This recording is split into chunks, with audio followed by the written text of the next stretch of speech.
Ding dong, the witch is dead.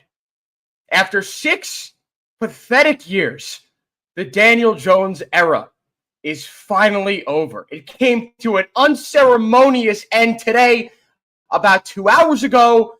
And ladies and gentlemen, I cannot say that I'm surprised whatsoever. I'm Bryce Gelman. Obviously, you could tell by the title, you could tell by what's going on in the world of sports today, what I'm going to be talking about, and that's the release of Daniel Jones by the New York Giants. I'm Bryce Gelman. I did a podcast yesterday with Sean Morash on One Giant Step. Comes out, before each game, and then after we do the reaction. And we talked about the idea of Daniel Jones getting benched and Tommy DeVito starting. And of course, we release it this morning. And then we get this. We get the news that Daniel Jones is done with the Giants. We get the news that John Mara has released a statement. And if you missed it, this is what he says. Daniel came to see me this morning and asked if we would release him. We mutually agreed that would be best for him and for the team. Daniel has been a great representative of our organization, first class in every way. His handling of the situation yesterday exemplifies just that. We are all disappointed in how things have worked out. We hold Daniel in high regard and have a great appreciation for him. We wish him nothing but the best in the future. Good riddance. Good riddance. It's over. It's over. We could finally collectively take a deep breath and move on. 6 years of this. 6 years of having to deal with that. A great guy. Don't get me wrong. Great guy. The way he handled that situation yesterday, Mara was right. First class. Great guy. There was a reason why Dave Gettleman liked Daniel Jones so much. It was the idea that they were trying to move on from Eli Manning, and who better to replace Eli Manning than Daniel Jones? A guy who off the field, listen, he's a lot like Eli Manning. We found out a lot more about Eli since he's retired. He's hilarious. He's a very funny guy. I don't know how funny Daniel Jones is, but at the time, obviously Eli was a reserve type of guy, no controversy off the field, great leader. From what we could tell with Daniel Jones, he was a pretty solid leader. The locker room supported him. They played hard for him. He just didn't play hard for them. I take that back. He always played hard. He didn't play good for the rest of the locker room. This was the year. Daniel Jones finally had his number one receiver. He finally had a top 10 offensive line in the NFL for those first 6 weeks until the Bengals game when Andrew Thomas got hurt. Okay, he had that. He had a defense, a pass rush that was getting to the quarterback at a historic rate. And what did he show? Nothing. Nada. Zilch. Nothing. And you heard it in Hard Knocks. You saw the writing on the wall. You knew that this was a possibility. Every Giants fan, myself included, didn't want this to be the case. But we watched 5 years of this. 5 years. It was no longer an experiment. You can't say it was an experiment at that point. It was a long commitment to the guy that did not pan out, that had a very low likelihood of panning out this year, but we all collectively held out hope because that's what we do as sports fans. We hope our teams are good. We saw the Giants finally allocate their resources in a correct way in the offseason, focusing on the defensive and offensive lines, trading for Brian Burns, signing John Runyon, signing Jermaine Illuminor,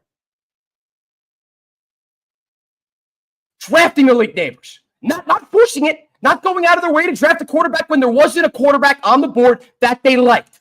That was the Dave Gettleman move. That's why we were stuck with Daniel Jones for 6 freaking years. The Giants didn't need to do this. They didn't.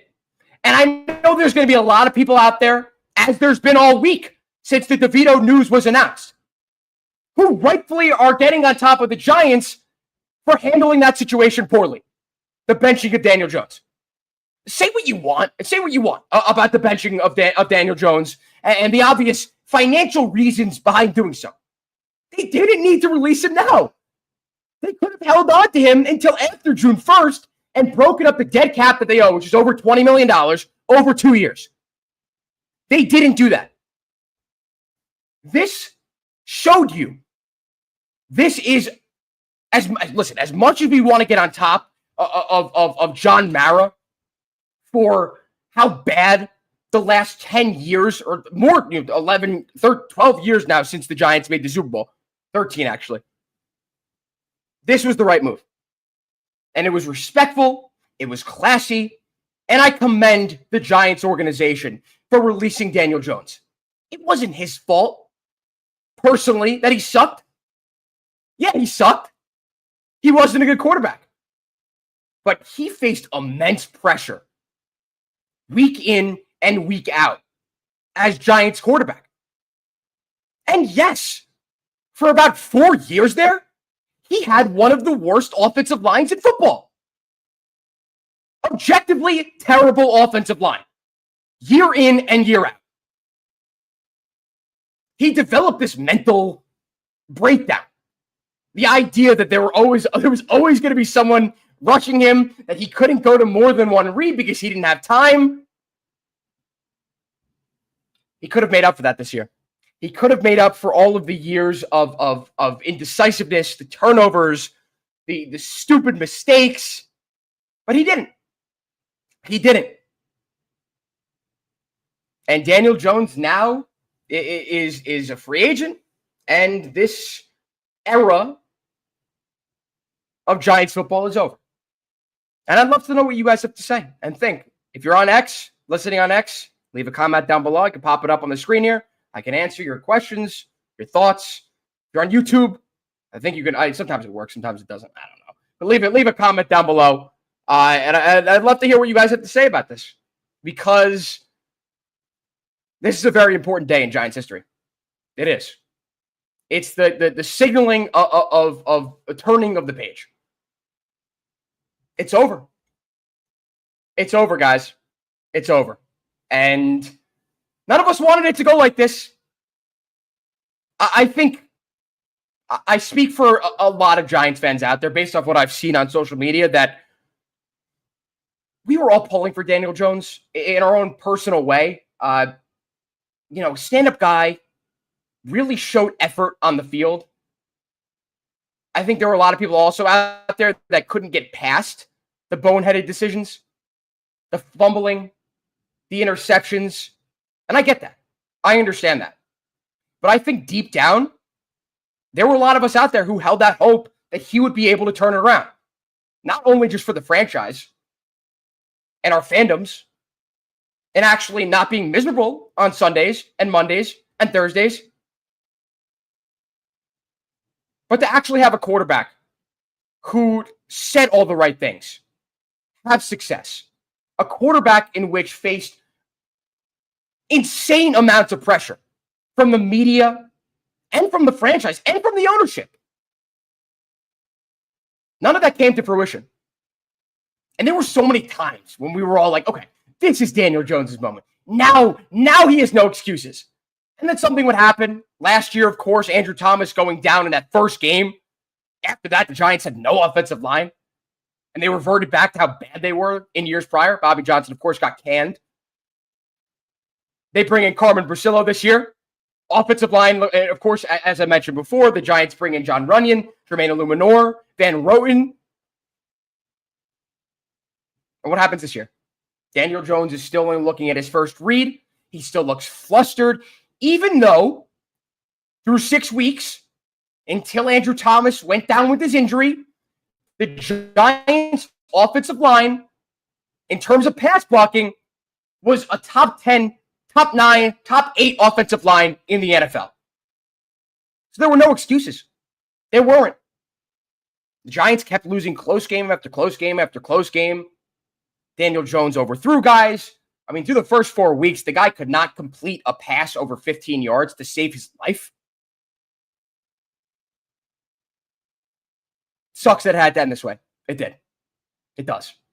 But what are you going to do? You move on. And in the case of the New York Giants, there's no better thing for all of us than to chalk this up as a major loss, as one of the worst errors in franchise history, and turn the page.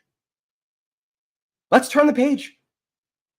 Let's hope that Tommy DeVito is not able to replicate any of his success from last year, and the Giants lose out. I know for a lot of people out there that may be hard to hear. I know there are people out there that live and die with every Giant snap, and I commend you for how good of a fan you are. But if I want to come out here and say I want the Giants to lose, that doesn't make me a bad fan. That makes me a smart fan. That says that I have trauma and pain deep down from what happened last year, from how good Jaden Daniels and Drake May have looked this year, knowing that our issues, that this disaster could have been over if the Giants just lost a few more games last year.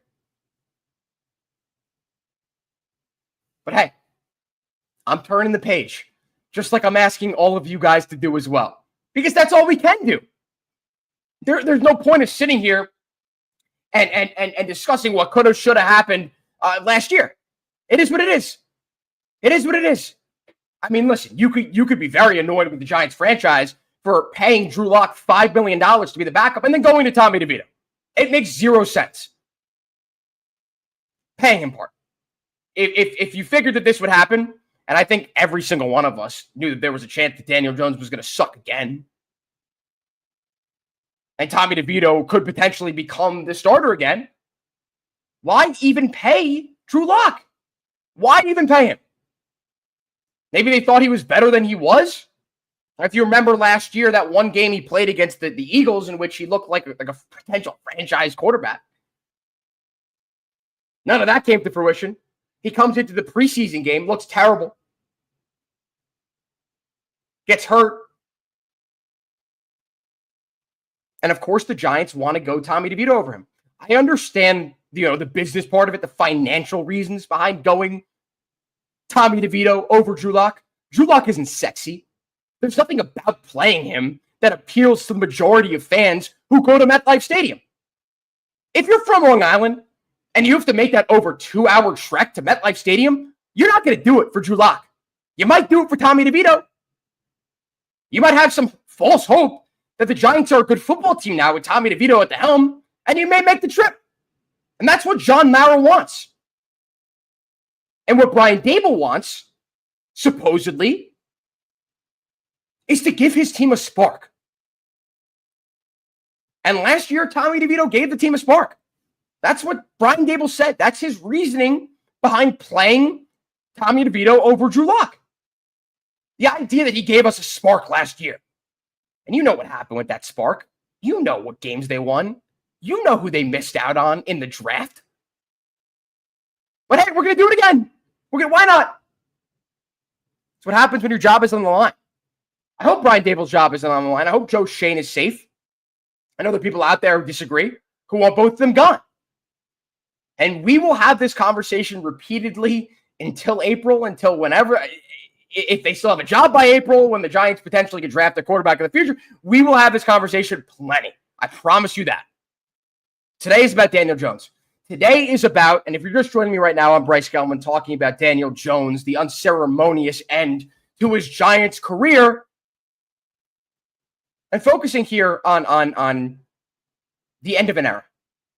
The end of some endless pain and suffering from all Giants fans out there.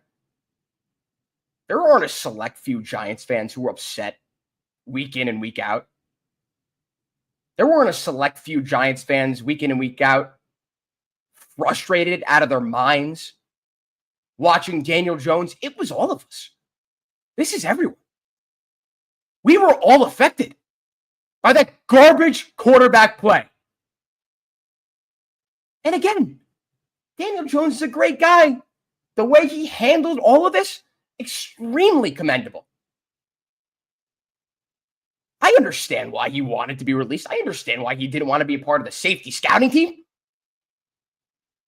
The scouting team is safety. I get it. I understand. That's humiliating. Even when you're getting paid $40 million to do so. I get it. I understand. The Giants essentially went like this to Daniel Jones. They said, get lost.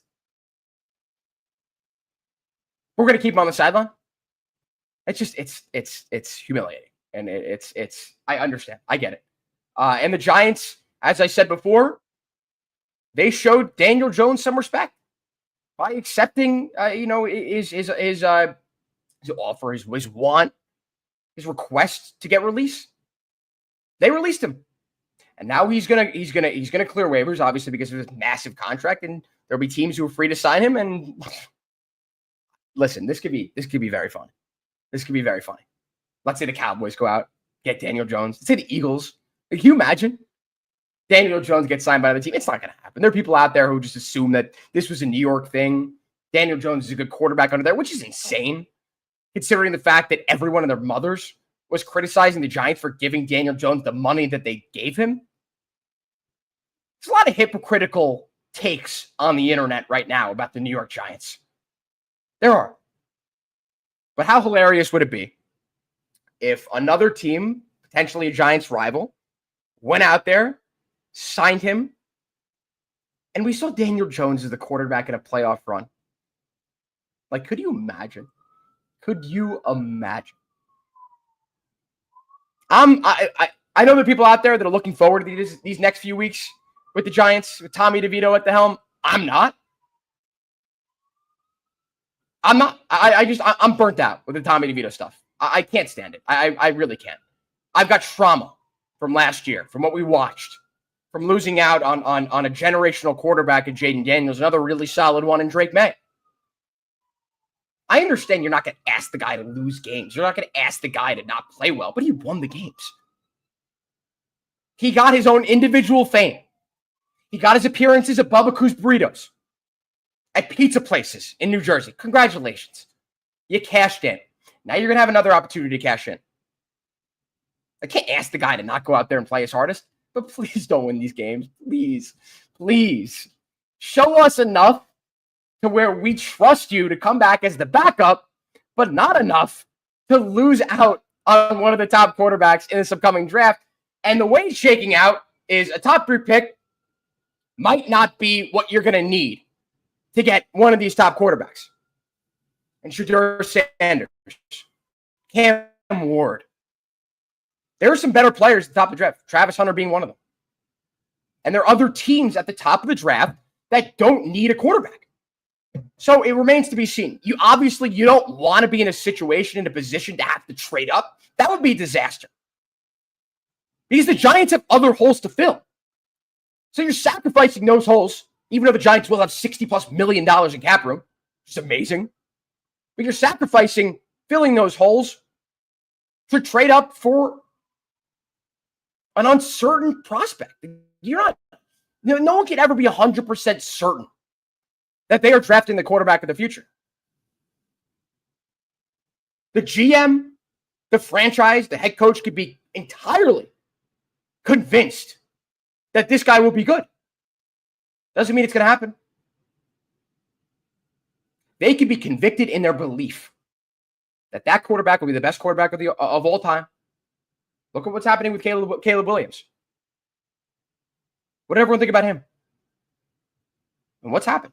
You can blame coaching. I trust Brian Daboll to develop a quarterback. I trust Joe Shane to go out there and have a good draft. 2022, 2023, putrid. Terrible. 2023, the drafting of Deonte Banks. If the Giants acquire a number 1 cornerback and Deonte Banks doesn't look like a solid number 2, it was a bust. A huge bust. And who else? There's some sexy names there. Of course, the whiffing on Evan Neal. And we'll see. Evan Neal had a pretty good week against the Panthers, and we'll see this weekend against the Buccaneers if he's able to build on that. And that would be awesome and amazing. The idea that the Giants could have an even better offensive line for whichever quarterback they take in this upcoming draft. I know it's tough. I know it sucks to be the center of attention, to have every national talking head on TV discussing our football team. This is all going to be worth it. I really believe it. I really believe that today will mark a new dawn for Giants football. They needed to shed this weight. They did. $25 million. It's a lot of weight. This is the right move. It was. It was the respectful move. The Giants did right by Daniel Jones and letting him go. And letting him go to another organization where he's not going to be the number 4 quarterback on the roster. Where he's not even going to be allowed to touch a football in practice. I get it. I understand. And, you know, again, it's like now we have Tommy DeVito 2.0. The new and improved Tommy DeVito. New representation. No, not as much of this. Hopefully a little less winning too. That'll do it. I'm going to keep my shorts. My thoughts short and sweet. Check out One Giant. We did it. We did One Giant Step yesterday. Sean Morash and myself, the podcast that we do, posted on the WFAN YouTube. And, of course, wherever you get your podcast, we did that. We released it yesterday. Or we released it this morning, recorded it yesterday. Of course, we didn't know about this news. We didn't even know at the time that Daniel Jones was going to speak and say some nice words about the Giants organization and handle it with the class that he did. So either way, we preview this upcoming game. That is evergreen. That has nothing to do with the whatever happened today. So check that out on WFAN, YouTube, or wherever you get your podcasts, including on the Odyssey app. I'm Bryce Gelman, and I appreciate all of you for tuning in. And again, if you're a Giants fan, keep your head held high. This is the dawn of a new era of Giants football, and we all come back to this and say, hey, Bryce, you're actually right for once. You were actually right. All right, guys. Everyone have a good weekend. And let's go Buccaneers this weekend. See ya.